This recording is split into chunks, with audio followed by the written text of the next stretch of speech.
আপনাদের যুক্তিযুক্ত আজকের যে এখানে আপনাদের ধন্যবাদ জানাই যারা দূর দূরান্ত থেকে এসেছেন, যারা নিলামে থেকে এসেছে, তোমার থেকে এসেছে, রংপুর থেকে এসেছে। আমি মনে করবো আমার ব্যক্তিগত ব্যক্তিগত আমার এখানে বিয়ে করেন যে আপনারা যে যুক্তিগুলো দিচ্ছেন আজকে আপনারা কথা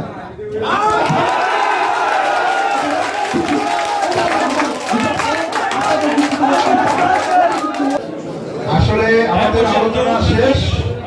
এখন বিচারমণ্ডলীর কার্যালয় শুরু হয়েছে, কারণ বিচার কার্য সম্পাদন করতে তো ওনাদের সময়ের প্রয়োজন। অবশ্যই ওনারা আলোচনা এবং কার্যক্রমে লিপ্ত। এর মাঝে আমাদেরকে সময়টুকু অতিবাহিত করার জন্য আমাদের মাঝে কথা বলতে আসছেন তারামোহন বাবু, যিনি আটোয়ারি পাইলট উচ্চ বিদ্যালয়ের ইংরেজি শিক্ষক। তারামোহন বাবু, ওনাকে ওনার কথা বলার জন্য অনুরোধ করছি।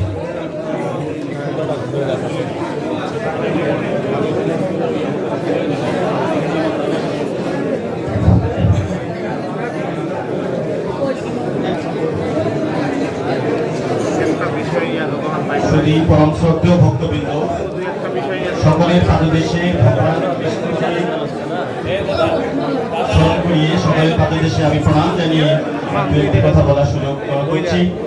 আমি আজকে এখানে বিচারকের প্যানেলে আছি, সেই থেকে আমি অনুরোধ করবো আমাদের বিচারক মন্ডলীকে যে আমি এমনভাবে কিছু কথা বলতে চাই যেটা আমি দুই পক্ষের লোকজনের সাথে আমি একটু আলাপ করতে চাই।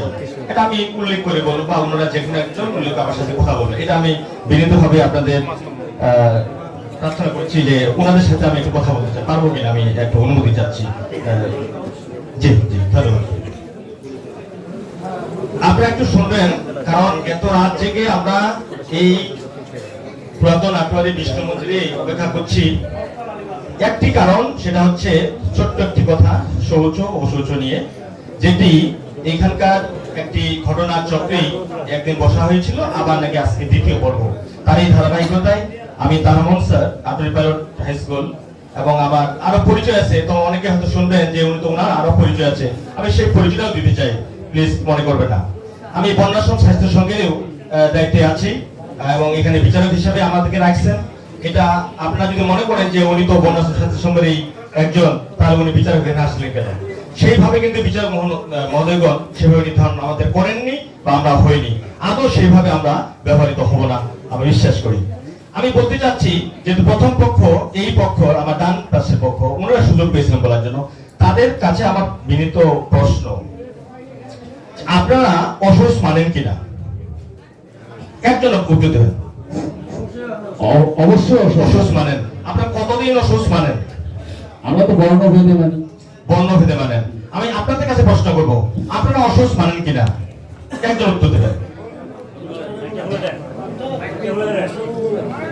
আমরা সিদ্ধান্তে, আমাদের এই বক্তব্যের মাধ্যমে বিচার মন্ডলীগণ সিদ্ধান্ত নিতে সহজ হবে আশা করি। অসুস মানেন? আচ্ছা, ঠিক আছে। যেহেতু আলোচনা আমরা সবাই উপভোগ করলাম, তাহলে ওনারা বললেন বর্ণভেদে অসুস মানেন, আপনারা কিভাবে মানেন?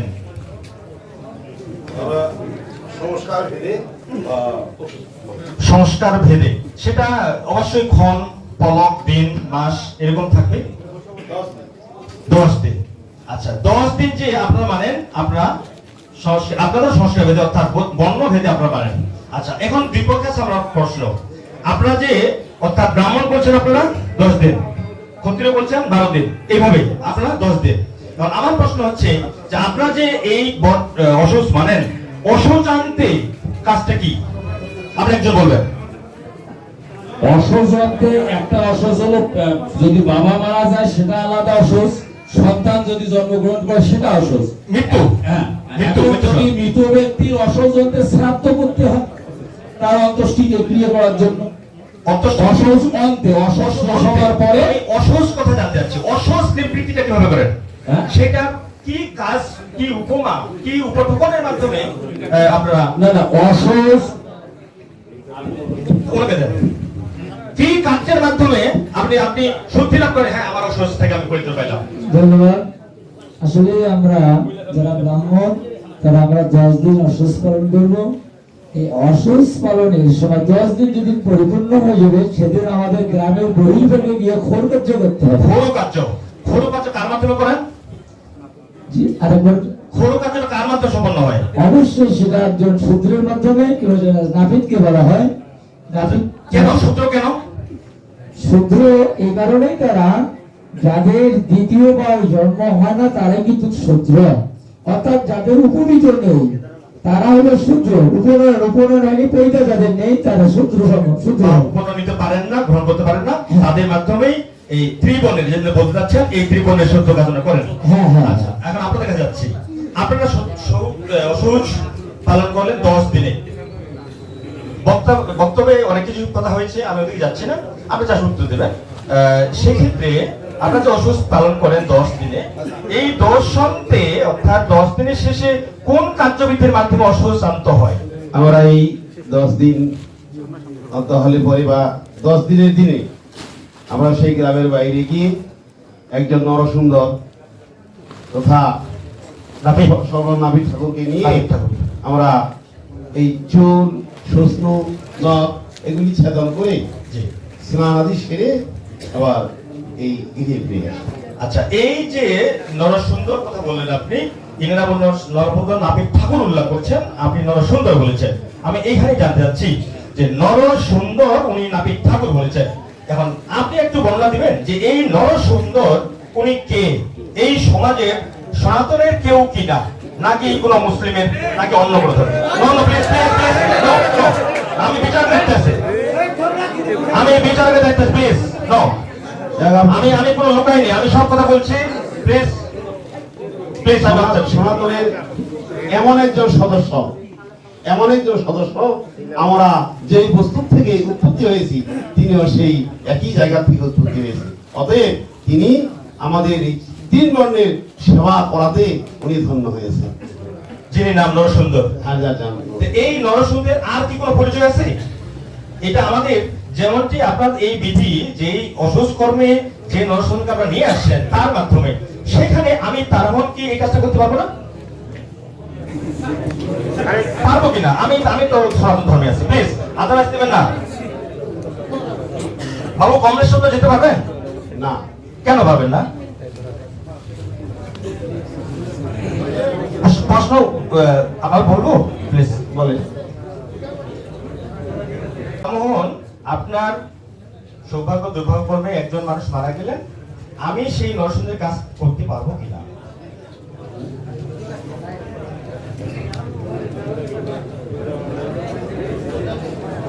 আমি উত্তর চাচ্ছি। এই 3 বর্ণের সেবা করার দায়িত্ব যেহেতু জি। একটি বর্ণেরই, জি। তাই এই কাজটি, এই সেবাটা ওনার পক্ষে সম্ভব। কোন বর্ণ এগুলা? 3 বর্ণ কি কি? এই ব্রাহ্মণ, ক্ষত্রিয়, বৈশ্য। তাহলে ওই নরসুন্দরের বর্ণটার নাম কি? শূদ্র। শূদ্র। তাহলে 4 বর্ণ হলো। 4 বর্ণ হলো। আচ্ছা, তাহলে এই শূদ্র বর্ণের লোকের মাধ্যমেই আমরা আমাদের অসুরান্তে অর্থাৎ অসুস্থ নিবারণ করবো, এটা পরিষ্কার। তো এখানেই একটি প্রশ্ন থেকে যাবে, আমি আপনার প্রশ্ন করছি না, আপনার প্রশ্ন মনে মনে নেবেন। যেহেতু আপনারা কিন্তু বহুবার বরাবরই বলে আসছেন সকল ধর্মে একই রূপ, একই রূপ, একই শ্রাদ্ধবিধি, সব এটা মানে যাচ্ছে। কিন্তু তো সেই ক্ষেত্রে তাহলে যদি নরসুন্দর ওই সূত্র বলেন ওনাকে, তাহলে আমি তার মন তো আমিও তো এই কাজটা করতে পারি। তাহলে আমি যেতে শোনাতেন, আমি মাপ চাচ্ছি, প্লিজ, আমি স্বয়ং বিষ্ণুর কাছে আমি মাপ চাচ্ছি, প্লিজ আমাকে ক্ষমা সুন্দর দেখবেন, প্লিজ। আমি এটা আলোচনা হচ্ছে। আমি এই সূত্রে বললাম যে এই সেবার কাজটি, এই সেবার কাজটি একমাত্র ওই শুক্র জন্মে যেখানে উৎপত্তি হয়েছে তাদের দ্বারাই নিষ্পন্ন হয়। আমি একটু আপনার কাছে জানতে চাই, এটা আমার জানা, আমি সত্যি করে বলছি, এই ধরনের কোন অনুষ্ঠানে আমি এরকম কোন বক্তব্যের সম্মুখীন কোনোদিন হয়নি। হালকা কিঞ্চিত কোনো পদযাত্রা বা আংশিক কোনো জায়গায় ছিলাম, এই ধরনের বিশদ পরিবেশ আমার ভাগ্য হয়নি, সৌভাগ্য হয়নি। যাই হোক, আমি জানতে চাই, আমি করোনা নিবেদন করছি, আমাকে জানান প্লিজ। আমি জানতে চাই যে এই যে নাপিত ঠাকুর বলেন, নরসুন্দর বলেন, যে উনি যে কি, আমার শরীর জানা নাই, কিন্তু উনি নাপিত ঠাকুর কোন এর থেকে জন্ম হয়েছিলেন? ব্রহ্মা শূদ্র কোন ঠাকুর? কত যুগ থেকে? কত যুগ থেকে? আচ্ছা, তাহলে এটা কি পরিষ্কার যে এই 4টি বর্ণ 4টা স্থান থেকে সৃষ্টি, এটাকে আমরা সবাই মানি? মানি। তাহলে যদি মেনে থাকি তাহলে সূর্য যাচ্ছে ওখানে, আচ্ছা প্রথম থেকে যাই, ব্রাহ্মণকে তাহলে অমান্য আছে, তাহলে প্রথমত ব্রাহ্মণে আসছে নাকি? ব্রাহ্মণ কোথেকে আসছে?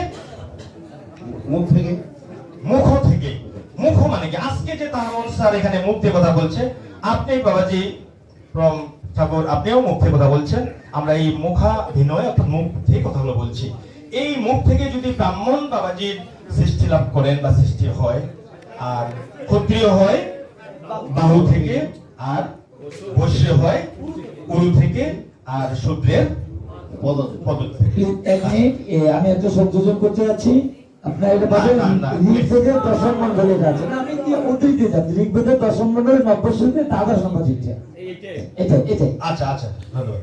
আচ্ছা, আমি যেটা বলতে যাচ্ছি যে যদি আমরা এই 4টি বর্ণকে মানি, 4টি বর্ণকে কেন্দ্রীভূত করি, সেই 4টি বর্ণের আজকে যতগুলো বই, আমার বাপরে বাপ, আমার জীবনও, আমি ঢাকাতে লেখাপড়া করেছি, পাবলিক ইউনিভার্সিটি লাইব্রেরিতে বহুবার গেছি, অসংখ্য বই ওখানে।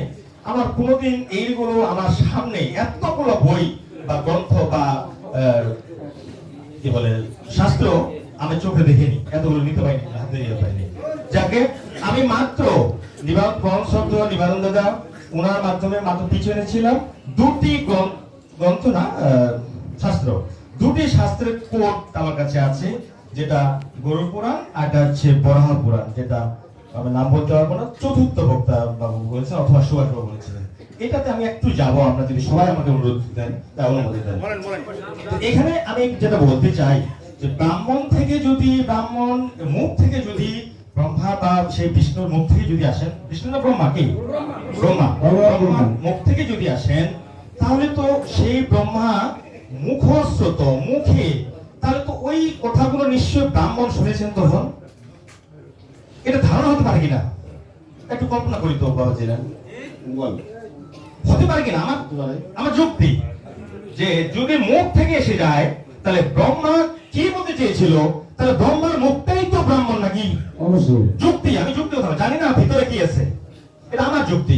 যে যদি তাই হয়ে থাকে, তাহলে মনে হয়, আমার বিশ্বাস করি, আমি জানি না কোনো পুরাণে বা কোনো গ্রন্থে শাস্ত্রে আছে কিনা, যে ভগবান সেই ব্রাহ্মণের সাথেই কথা বলেছেন। জানি না আমি যে আপনারা এত গাদা গাদা শাস্ত্র পড়ছেন, কিন্তু আমি আমার হাতে যে নোটটি আছে, যে 1টি পৃষ্ঠা তার ফটোকপি করা, সেটাই প্রমাণ আছে পরম ব্রহ্মা থেকে ব্রাহ্মণ এসেছেন, সেই ব্রাহ্মণের সাথে পরম ব্রহ্মাই কথা বলছেন। অবশ্যই আমি এখানে প্রমাণ করবো, তাই না? হ্যাঁ, যদি সত্য যুগে ব্রাহ্মণই থাকে নিশ্চয়ই সত্য যুগে ব্রাহ্মণের সাথে অন্যরাও তো ছিল। তাহলে কেন আপনারা সেই বিধিগুলো মানবেন না? এটা আমি অনুরোধ করবো, সেই বিধিগুলো। আচ্ছা, এখন আসি, আমি ডিটেলসে যাচ্ছি না, আমি এখানেই আসতে যাচ্ছি। এর ফাঁকে এখানে আমি একটু আসবো, আমি আরেকটি উদ্ধৃতি দেই। বাবু চতুর্থ বক্তা আপনাদের ছিলেন, আর ইনাদের পক্ষে বলবো আমি, বাবু বিশ্বজিৎ বাবু পরে আসছেন, ওনার শ্লাঘ একটু কথা যেটা বারবার উনি বলছেন, যেটা আমাদেরকে সবাই একটু মর্মাহত করেছে, এটা সত্যি।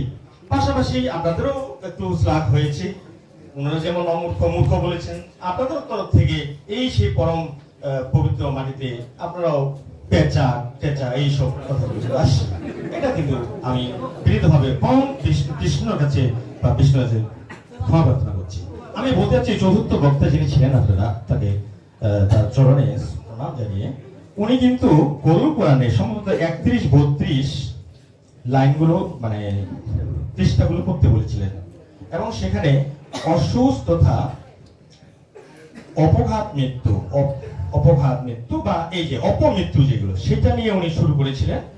পরিশেষে এসেছিলেন 10 দিনে, মানে 11 দিনে ছাত্রকে শেষ করেছিলেন। আমি ওনাকে বিনীতভাবে অনুরোধ করবো, আমি বিচারকের তরফ থেকে বলছি, এর কোনো সংগঠন থেকে বলছি না, আপনি যথার্থই হয়তো ঠিক বলেননি বা বুঝতে হতো আপনার ভুল হয়েছে, আপনি ভালো করে দেখুন। সেখানে কিন্তু 11 দিনে আপনার ওই অপঘাত মৃত্যু বা অপমৃত্যুর কথা কোনো স্পষ্ট উল্লেখ নাই, সেটা বলেনি। বরং যে স্পষ্ট উল্লেখ আছে, এই অপঘাত মৃত্যু অপমৃত্যু এগুলোর কোনো দাহ হবে না, কোনো কার্য হবে না, এই কথাগুলো পরিষ্কার বলা আছে, পরিশেষে বলা আছে, এটা কি জানি একটা শব্দ, মনস্ক্রম নাকি একটি শব্দ, না জি জি জি সব আছে ওখানে, না পরিশেষে ওখানে নোটটা উপরটা ওখানে আছে, কি একটা শব্দ আছে যেটা খারাপ একটি শব্দে নিয়ে আসেন।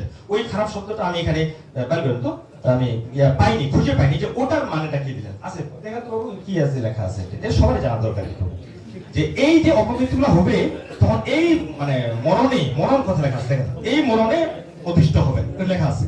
যাই হোক, আমি আপনাকে বিনীতভাবে অনুরোধ করতে যাচ্ছি চতুর্থ বক্তাকে, আপনি কিন্তু সমাপন করেছেন তীর্থে মৃত্যুদান দিয়ে।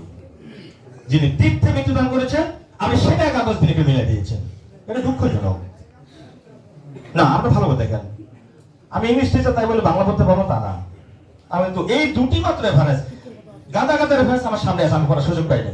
আপনার দেখুন তীর্থে যারা মৃত্যুবরণ করেছেন তাদের একাদশে, তাও আবার কাজ আছে ওখানে, নির্দিষ্ট কোনো কাজের মাধ্যমে আপনার সেই সাধনা করতে পারবেন।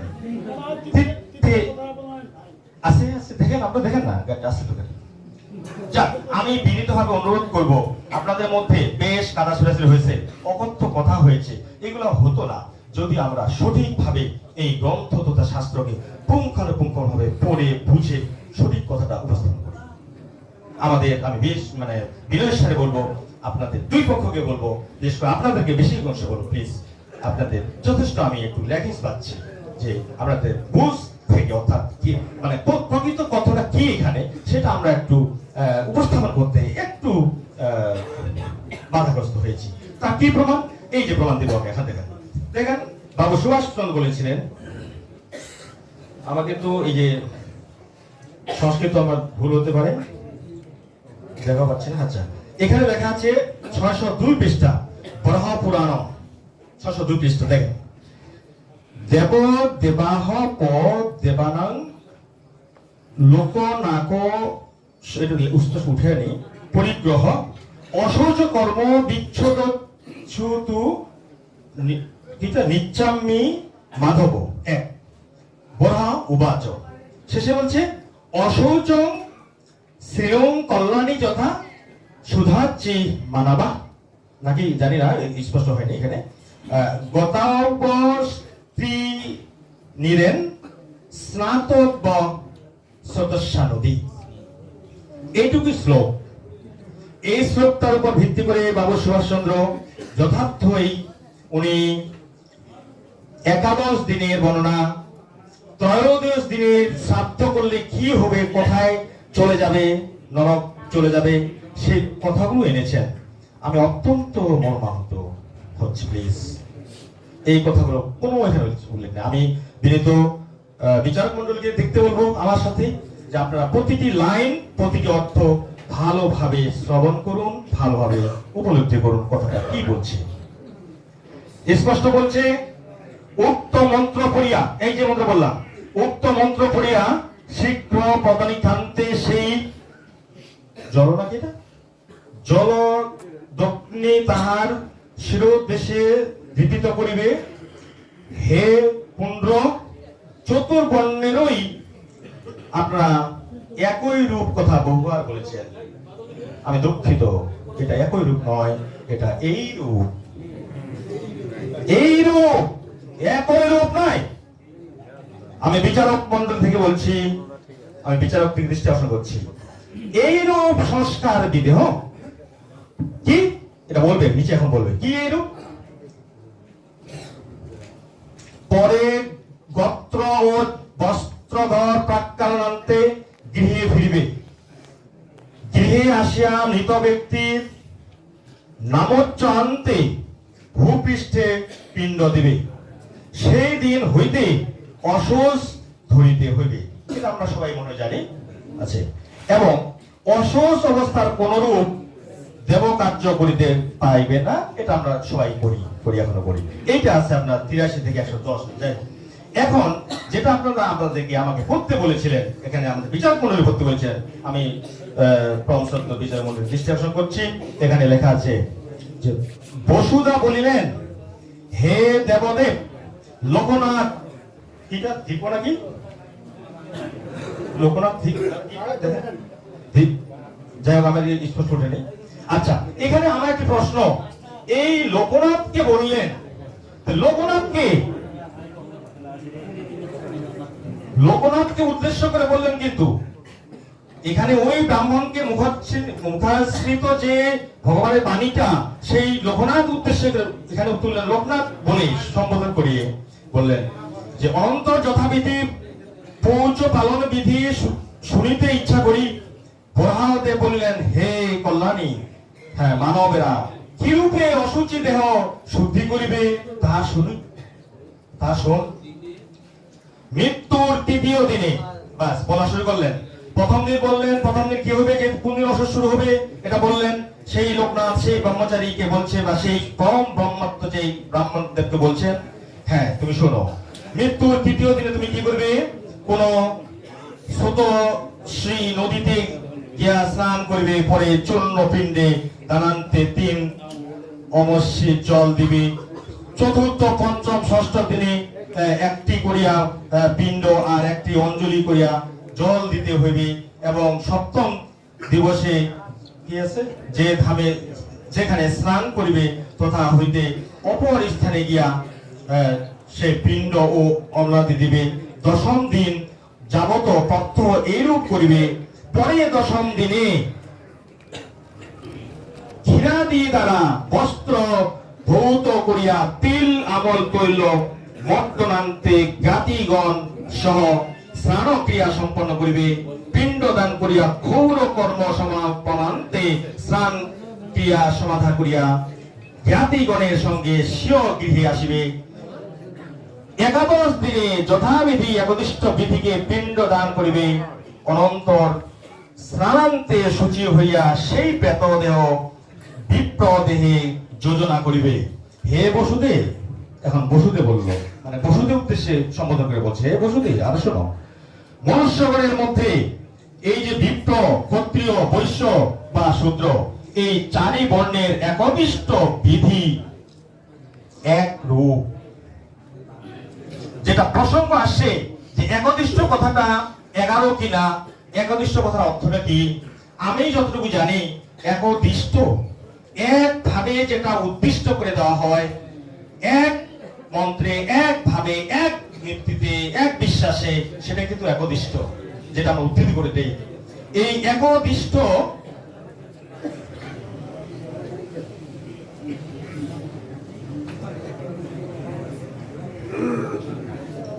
হ্যাঁ, এই 4 বর্ণের একদিষ্ট বিধি একই রূপ। তার মানে এই যে ব্রাহ্মণকে বলছে, ওই লোকনাথকে বলছে যে সবারই একই রূপ। সেই কি এক রূপ, কোন আত্মীয় ব্রাহ্মণ, আমরা ব্রাহ্মণকে বলছে, কিন্তু কোন আত্মীয় ব্রাহ্মণকে বিধি বিবিধ দ্রব্য ভোজন করাইয়া স্নানিত দ্বারা শুচি হইয়া সেই প্রেতদেহে যোজনা করিবে। হে দেবী, ব্রহ্মোক্ত একদিষ্ট দ্রব্য, যেই দ্রব্যটি আপনারা ব্রাহ্মণরা দেবে, ব্রহ্মত্ব লাভ করে যেই দ্রব্যটা দেবে, সেই দ্রব্যটি সকল ধর্মের, সর্ব ধর্মেরই এক রূপ। যেই দ্রব্যগুলো দিবে সেটা কথা বলা হয়েছে এখানে। বিধি কথা কিন্তু বা শ্রাদ্ধাদির কথা কিন্তু কোনোদিন এখানে বলা হয়নি আমার জানা মতে। পরিশেষে বলছে যে আপনারা যেমন বললেন যে 33 দিনে নাকি আবার 33 দিনে শ্রাদ্ধ করলে কোথায় নিয়ে চলে যায়, সেই মানে নরকে চলে যায়। কই এখানে 10 দিনে শ্রাদ্ধ করলে কোথায় কি করে, 33 দিনে শ্রাদ্ধ করলে কোন পথে নিয়ে যায়, কোন পথে কোথায় কোন ইয়েতে যায়, সেখানে তো কোনো উল্লেখ নাই এখানে। আর একটা কথা আমাদের দৃষ্টিতে, একটা মানুষের বিধি কার্য মৃত্যুর যেখানে সপিণ্ড কোনো হলো না, শ্রাদ্ধ হলো না, এই না হতে কি উনি পাপাচার হিসেবে, পাপী হিসেবে তাকে বিচার বিশ্লেষণ করার কি ক্ষমতা ওই জমে থাকবে? এটা আমার প্রশ্ন। যেটি এই পৃথিবীতে 1 বছর সমান দেবলোকের একদিন মৃত্যুর পরে তারপর দিন সেই জগতে আমরা চলে যাই। সেই চিরাচরিত কথায় আজকে আমরা আমার বাবার, আপনার বাবার, আপনার মার সেই বৎসরীর মাধ্যমে তাকে গয়া পিণ্ড বৎসরের মধ্যে সমাপন করে তাকে শেষ বিদায় দিয়ে আসি। তারপর দিন চলে গেল সেই দেবলোকে, তারপর তার বিচার কার্য শুরু হয়ে গেল। এটা আমরা জানি, আমাদের সাথে বই ধর্ম বিভিন্ন ক্লাসের ধর্মগ্রন্থগুলো বা ধর্মশাস্ত্র বা ক্লাস 8 বা ক্লাস 6-7 বইগুলো তাই বলছে। এইখানে আপনারা যে উল্লেখ করে বললেন যে সকল এত মানুষজনের কাছে, ভক্তবৃন্দের কাছে যে ত্রয়োদশ দিনে শ্রাদ্ধ করলে এই হয় সে হয়, কই এত কোনো উল্লেখ নাই। মানে আপনি ওখান থেকে বলেন, আপনার এক দেন কি বলা আছে মানে? এখানে বলা আছে 13 দিন গরুর কর্তৃক গৃহ সর্পের ন্যায়, গৃহীত সর্পের ন্যায় সেই জীবকে বন্দী করে জমকিঙ্করেরা জমালয়ে নিয়ে যেতে থাকে। তাহলে কে নিয়ে যায়? একটু প্রশ্ন আপনার কাছে। জমকিঙ্করেরা আমাদেরকে যখন আমি যখন মারা যাবো, আমি তার কোন দিন মারা যাবো, আমার কে নিয়ে যাবে? ভগবান নিয়ে যাবে? দায়িত্বপ্রাপ্ত ব্যক্তি তো নিয়ে যাবে না, ওই সেই। সেই ক্ষেত্রে না, আমার প্রশ্ন হচ্ছে এখানে আমার বিচার কার্য হয়ে গেল এই 13তম দিনেই না। প্লিজ আমি অনুরোধ করবো আপনারা ভালো করে দেখবেন, কারণ এই আপনি এইটা কিন্তু উদাহরণ দিচ্ছেন বলে আমি এইটা টানতেছি। দেখুন এখানে কোনো উল্লেখ নাই। এই যে দেখেন ত্রয়োদশ দিনে পড়ছে, দেখেন কোশ্চেন নেই। পরে ত্রয়োদশ দিনে মৃত ব্যক্তি, ওই যে প্রথমে বললো প্রথম দিন, তারপর দ্বিতীয় দিন, তারপর পঞ্চম থেকে শুরু করে 11 দিন চলে আসলো। আগে বলতেছে ব্রাহ্মণকে বলতেছে, ব্রাহ্মণকে উদ্দেশ্য করে বলতেছে, কিন্তু তার ব্রহ্মা তৈরি সেই ব্রাহ্মণের মুখ থেকে ব্রাহ্মণকে বলছে সেই। আর যেই দ্রব্যাদির কথা বলছে সেটা একই দ্রব্যাদি, একই যে পণ্যগুলো দিব আমরা সেটা সব বলছে। এখন পর্যন্ত ক্লিয়ার। এখন বলছে পরে ত্রয়োদশ দিন, দেখেন ত্রয়োদশ দিন কি হবে? ত্রয়োদশ দিনে মৃত ব্যক্তির নাম উল্লেখ পূর্বক ব্রাহ্মণ ভোজন করাইবে। সে মৃত ব্যক্তি আপনাদের এই মহাপুরাণে সে স্পষ্ট বলা আছে, ত্রয়োদশ দিনে মৃত ব্যক্তির নাম উল্লেখ পূর্বক ব্রাহ্মণ ভোজন করাইবে। সেটা হয়তো আমরা চিরাচরিত কথায় কেউ ব্রাহ্মণ ভোজন, আত্মীয় ভোজন, পাড়া প্রতিবেশী ভোজন, নানা ভোজন ভাবে আমরা এটা সারি দিচ্ছি। এখন আছে আস্তিক, শ্রাদ্ধ, বৈষ্ণব শ্রাদ্ধ, নিরামিষ, আমিষ, মাছের ভাত, এই ভাত, সে ভাত, অনেক কিছু হতে পারে, তাই না? ভুল হচ্ছে কিনা? কি বলছে? ভোজন করাইবে। হে দেবী, আবার ওনাকে দেবী বলে স্মরণ করলো। কি? তারপর ব্রাহ্মণের গৃহে গিয়া সমাহিত ভাবে আমন্ত্রিত বিপ্রকে সবিনয়ে প্রণাম করিয়া মনে মনে এই বলিতে প্রেতকে আহ্বান করিবে। সেই 13তম দিনে আহ্বান করে কি বলবে? তুমি কানো মিনাশুন মানে দিব্যলোকে গ্যাস মনোগাতত্বে বায়ুণ্ডবে এই বিপ্র দেহ আশ্রয় করো। আবার এইখানে উনি মানে এটা মন্ত্রের শ্লোক দিছে, জানি না আপনারা ভালো বুঝবেন কিভাবে উনাকে প্রেতত্বকে নিয়ে আসলেন। পরিশেষে কি বলছে? বসুদেব, পরে বসুদেব বলে সম্বোধন করছে। বসুদেব অন্তে মৃত হইলে সেই ব্রাহ্মণের গৃহে গিয়া বিধি মতো সেই অনেক কিছু আছে এখানে দেখা যাচ্ছে না, প্রমাণান্তে সেই বেদের মঙ্গল কামনায় আহার পদ সেবা করিবে। এই যে আহারগুলো আমরা করি। যাই হোক, আমি আর বিশেষভাবে যাচ্ছি না, আপনারা ভয় দিয়েছে, আপনারা পরিষ্কার করে দেখবেন। ওখানে যারা তীর্থে মৃত্যুবরণ করবেন তার কথা বলা আছে 10 একাদশে, কিন্তু যারা অপঘাত মৃত্যু হবে, অপমৃত্যু হবে, তার একটা মৃত্যু দেওয়া আছে। ওই মৃত্যু নামটা ভুলে গেলাম আমি, কি একটা মৃত্যু, ওই মৃত্যুতে তার পরিণত হবে। এই কোনোদিন সিদ্ধি কাজ হতে পারবে না বা সিদ্ধি কাজ করতে পারবে না, এইভাবে বলা আছে। যাই হোক, আপনারা জানেন, আমি আবার বিনীতভাবে অনুরোধ করছি, আমার হাতে দুটোই ছিল এবং অসংখ্য ছিল, এবং আমি একটা দুইটা চোখ একটা জায়গায় ক্ষমা কর্কর করতেছে, কত দেখতে পারিনি। যাই হোক, আমি আবার বিপক্ষকে বিনীতভাবে অনুরোধ করছি, আপনারা যথার্থই জানেন, অনেক জানেন, যথার্থই জানেন, অনেক জানেন, প্লিজ যথাযথ জানেন। আমি সবাইকে বলবো, আপনাদেরকে বলবো, যথাযথভাবে জানেন। আমার মনে হয়েছে আমি ওনাদের পক্ষের লোক বলে এটা আমি বলছি না। আমি আজকে সত্যি এই আমার কৃতিজ্ঞ সেই পরম গুরু বিষ্ণু তাদের সেই আজকে এখানে বলছি যে উদ্ধৃতিগুলো ওনারা দিয়েছে, আপনারা ভালো করে শোনার চেষ্টা করবেন, শ্রবণ করার চেষ্টা করবেন, উপলব্ধি করার চেষ্টা করবেন, এবং ওই ছন্দে ছন্দে আপনি যাইতে চেষ্টা করবেন, দেখবেন যে অবশ্যই এটা সুরাহা হবে। আমি পরিশেষে ওই আমারও এই প্রথম এই যে বর্ণাশ্রম এই যে চারি বর্ণ আপনারা কিন্তু অকপটে অস্বীকার করেছিলেন, আপনি সবাই দশমিত থেকে আপনার এরা হচ্ছে দ্বাদশায় বা পঞ্চদশায় বা ত্রিদশায় গমন করছে। আমি এখানে অনুরোধ করবো আপনারা ঘুরে ফিরে কিন্তু আবার ওই চারি বর্ণের কাছে আসতেই হচ্ছে, তা নাহলে কিন্তু এই নাপিত যে সত্য বর্ণের লোক তার মাত্র কিন্তু আমরা অসুস্থ হচ্ছে না। এই জিনিসগুলো যদি আমরা পুঙ্খানুপুঙ্খ বিশ্লেষণে যাই তাহলে কিন্তু কোনো সমস্যা হবে না। আর পরিশেষে আপনাদের বলবো, হ্যাঁ আমি বিশ্বাস করি, স্বীকার করি, সেই ইসকন গৌড়ীয় ভারতের সেনা একটি ধর্ম একটা সংগঠন, যেটা পৃথিবীকে দেখার জন্য দৃষ্টিনন্দিত মন্দির মানে উপমা নির্মাণ করছে, এটা সত্য। কিন্তু আমরা ধর্মটাকে শাস্ত্র সিদ্ধভাবে যদি নিয়ে যাই, হ্যাঁ উনি ওনার মতো করে নিয়ে যাচ্ছেন। আপনার সংস্কারের কথা বলছেন, সেই সংস্কারগুলো আমি নিজেই বলি হ্যাঁ সংস্কার প্রয়োজন, তাই বলে এমন না শাস্ত্রকে একেবারে হত্যা করে সংস্কার, আমি এটাকে করবো তিরস্কার। আমি অনুরোধ জানাবো শাস্ত্রকে কোনোদিন হত্যা করে আমি পরম সত্য বিচারক মণ্ডলীকে আবারও শ্রদ্ধা জানিয়ে আমি আমার সংক্ষেপ পরামর্শ এখানে সমাপ্ত করছি। সকলে নমস্কার, ধন্যবাদ।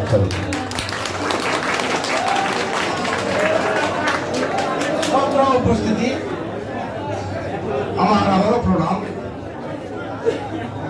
উভয় পক্ষে অনেক বিশ্লেষণ করছেন, আমরা শুনছি, খুব ভালো লাগলো। আমার অনেক কিছু জানা লাগছে থেকে ভাষাগত দিক দিয়ে হলো যাও উভয় পক্ষ কিছুটা হলো একটু আপনারা করেছেন, তার জন্য আমরা অনেক দৃষ্টি রাখছিলাম। আমরা তো এখানে আমার ডান পাশে যারা আছেন এটাকে প্রথম পক্ষ হিসেবে কিন্তু আমরা আমাদের চিহ্নিত করছিলাম। তো যাও এখানে শুধু আমরা একটা প্রশ্ন শুধু আমি করতে চাচ্ছিলাম আপনাদের, আমি কি প্রশ্ন করতে পারবো কমিটির পক্ষ থেকে? একটু শুনেন, মনোযোগ সবাই প্লিজ, সবাই শুনুন। আমি আগে সংস্কৃত যেটা আছে সেটা একটু বলি।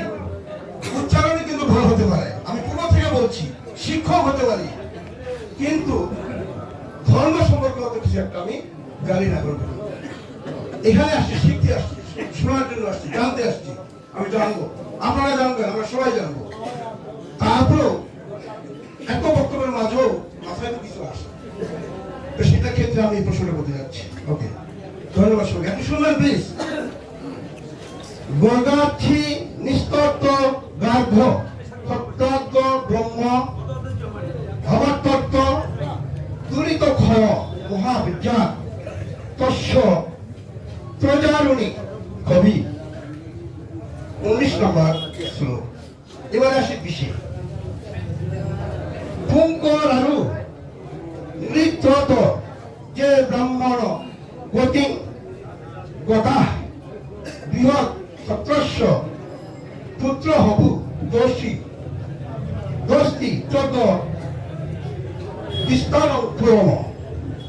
শ্লোক নম্বর 20। এটা ভাগবত থেকে বললাম।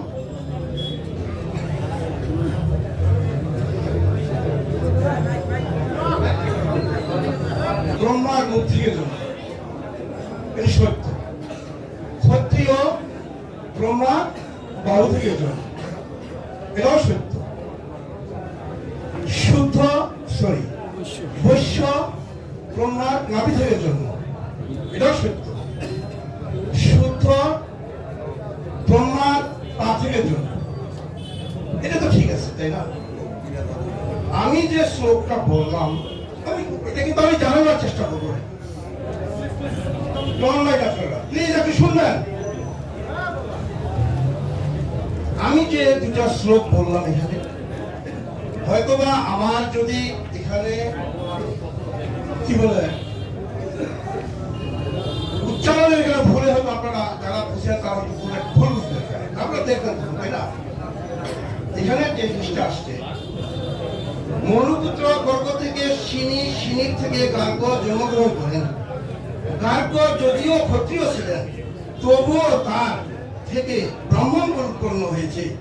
মহাবীর্যের পুত্র হয় দুরিত হয়, আর 3 পুত্র প্রজারণী কবি ও পুষ্করণী তারা ক্ষত্রিয় কুলে জন্ম ব্রাহ্মত্ব লাভ করেছিলেন। বৃহৎ ক্ষেত্রের পুত্র হস্তি, যিনি হস্তিনাপুর নগরীর পত্তন করেন 1920 একটু বুঝিয়ে দিবেন। এটা কিন্তু এই জন্যই কথা না, এটা পরের জন্য কথা বলা আছে। তো পরের জন্য ব্রাহ্মণ হয়েছে।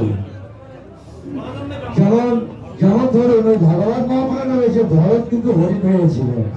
কিন্তু ভরতকে হরিণ হয়েছিল এই জন্য তো না, সে মোহ হয়েছিল, মোহ হওয়ার পরে দিয়ে মৃত্যুবরণ করলো। একটা হরিণের কারণে মোহ হয়েছিল, এরপরে সে মৃত্যুবরণ করলো, মৃত্যুর পরে সে আবার হরিণ রূপে জন্মগ্রহণ করলো। ঠিক সেটা তো পরের জন্মে কিন্তু এটা ব্রাহ্মণ হয়েছিল। ধন্যবাদ।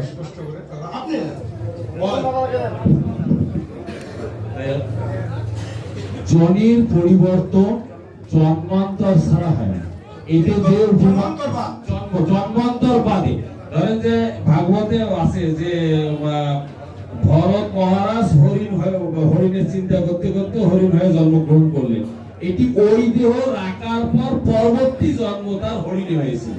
এখানে যাদের যাদের নাম বলা হচ্ছে এনারা মৃত্যুর পর জন্মান্তরে ব্রাহ্মণ হয়েছিল, এই দেহে না। জনি বর্ণ পরিবর্তন, জনি পরিবর্তন ব্যতীত হয় না। সে আমাদের বেদ, স্মৃতি, পুরাণ একটা A to Z এই বিষয় নিয়ে বহু প্রমাণ আছে। এগুলো অনেক সময় লেগে গেছে। দেখছেন আমি বুঝাই দিচ্ছি, আমি বুঝি না না ঠিক আছে। আমি যেটা বলতে চাচ্ছিলাম আমাদের ভাগবতে যতগুলো এরকম আছে, হ্যাঁ ভাগবতে যতগুলো এরকম উদাহরণ আছে সবগুলো আপনারা দেখবেন একটা মহাভারত থেকে। অমুকে সাপ হয়ে জন্ম নিয়েছিল, কিন্তু জন্মান্তরের পর মৃত্যুবরণ করেছে ওই দেহ রাখার পর ওই শরীরে নয়, পরবর্তী জন্ম যখন হয়েছে ওই দেহ প্রাপ্ত করছে।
শুনেন ওনারা, আমি বলতে চাচ্ছি যেহেতু এখানে এই পাড়াতে একটি অসর শ্রান্তে একটি শ্রান্ত হয়েছে, আমি জানি না শুনতেছি নাকি একাধিক শ্রান্ত হয়েছে নাকি? আচ্ছা, একাধিক যদি শ্রান্ত হয়ে থাকে বা শ্রান্ত করে থাকে, এই আলোচনার প্রেক্ষিতে দুই পক্ষের আলোচনার প্রেক্ষিতেই আপনারা তো উপস্থিত দর্শক বা আপনারা তো উপস্থিত বিচারকও বটে, বুঝে না? আপনার মাথায় আপনার ভগবান প্রদত্ত ব্রহ্মত্বের যে কিছুটা একটা আছে না, বিবেক বলে জিনিস আছে কিনা? আছে। সেই বিবেকের কাছে কিন্তু ধরা পড়ছে। আমি আমার বক্তব্যে আমি রায় দেওয়ার যেহেতু এখানে ক্ষমতা রাখি না, যেহেতু বাবু কলেজ আছেন, আমি স্পষ্ট বলেছি যেহেতু ভগবানের মুখাশ্রিত বাণী পেয়েছে ব্রাহ্মণ, তাহলে ব্রাহ্মণকে উদ্দেশ্য করে সব কথাই উনি বলেছে সর্বযুগে, এটা পরিষ্কার। সেই ব্রাহ্মণে শুনছে, ব্রাহ্মণ যদি শুনে থাকে ব্রাহ্মণকে উদ্দেশ্য করেই ওই 10 দিন 11 দিন উল্লেখ করে বলছে, আমাদের বুঝতে হবে। এবং সেই ক্ষেত্রে আমরা যারা বাকি বর্ণগুলো আছি সেটাও তো পরিষ্কার বলছে যে তাদের দ্রব্যাদি একই বিধি, এই দ্রব্য যেগুলো দিব ব্রাহ্মণ যে দিবে, ক্ষত্রিয় যে দিবে, সেই দ্রব্যাদিগুলো একই হবে। সেই দৃষ্টিকোণ থেকে আমরা যে বর্ণ মানি, বর্ণ তো দুই পক্ষে মানতে হবে। ওনারা কিন্তু বর্ণ মানেননি আগে। আমি যখন প্রশ্ন করি যে আপনার কে মাথা সেবন করবে, তখন তো অবশ্যই বলেছেন। আবার ওনারা তো আমাকে তো নামে বলতে পারেন না, তার কথা তো মানেন। অন্য যদি মানেন অবশ্যই আমাদের আশ্রম মানতে হবে, অবশ্যই চারি বর্ণের এই 4টা বিধি আমাদের মানতে হবে। এটা সত্যি, এটা চিরন্তন। আমি এটুকু বলতে চাই, এটি বাবু বলবেন, এখানে যথার্থই শাস্ত্র নিয়ে আলোক হয়েছে। আমি স্পষ্ট বলেছি যে শাস্ত্রগুলো আপনারা যেভাবে বলেছেন যথার্থই বলেছেন, কিন্তু যথাযথ বলেননি। আমি স্পেসিফিক করবো না, আমি দুই পক্ষকেই বলবো যে আপনারা যথার্থ বলেননি, কোনো একটা পক্ষ বলেনি, আমি তো নাম বলবো না। আমি অনুরোধ করবো শাস্ত্রটাকে ভালো করে বিধিসম্মত ভাবে শাস্ত্রবিধি মেনে যদি আমরা মানি, তাহলে কিন্তু আমরা এটা রায় পাই দিচ্ছি। অতএব যেহেতু আপনাদের এলাকায় এই ধরনের একটা ঘটনা ঘটে গেছে, একাধিক ছাত্র, আমি এই 18 উপজেলার হিন্দু বৌদ্ধ খ্রিস্টানের সিনিয়র সহসভাপতি হিসাবে, মির্জাপুরের সভাপতি হিসাবে আমি বলছি যে উনাদের তাহলে একটু ভুলে হয়েছে, এটা উনাদেরকে আমরা ক্ষমাশীল দৃষ্টিতে দেখবো।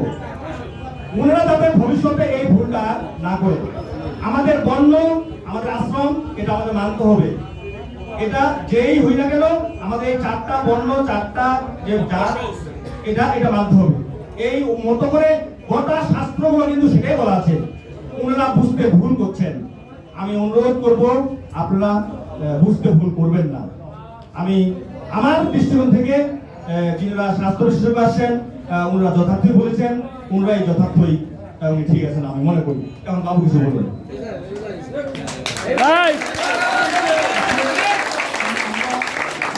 বলছি যে মানুষ, আমরা মানুষ জীব, কারণ এখানে আমরা সবাই বসবাস করি, সবাই একটা কাজ করে থাকি। আমার কথা হলো কি, আমরা এখানে পদের মধ্যে আপনার মধ্যে করছি, এখানে বড় সমস্যা হলো বলে ফেলি, এখানে মারা গেছিল এক পরিবার 3 জন, এক ঠাকুর মশাই একজনের শ্রাদ্ধ 13 দিনের, না একজনের শ্রাদ্ধ 11 দিনের, একজনের 16, একটি পরিবার হয়েছে। এটা কে করছে? ওদের বক্তব্য হলো 10 দিন এটা করলো ওদের লাইন হবে, 15-16 করছে আমাদের ঠাকুর লাইনে, 13 দিন করছে 13 দিন করছে আপনাদের লাইনে। এটাই হলো মূল উদ্দেশ্য ছিল, এটাই ওদের মূল কাহিনী, আসল জিনিসটা কোনটা, এটাই ছিল আপনাদের চাওয়া বা এখানকার লোকের জানার জন্য আজকে রাত 3টা পর্যন্ত বসেছিল। কারণ হলো এখানে আপনাদের যে ধর্মটি রয়েছে এটি হলো 13-14, 12-13, আর আমাদের হলো 15-16। আমার প্রশ্ন হলো এখানে একটি ফ্যামিলিকে দিয়ে আমরা এই মাথা নষ্ট করছি, আমি মনে করবো, যারা আমরা সমাজে বসবাস করি।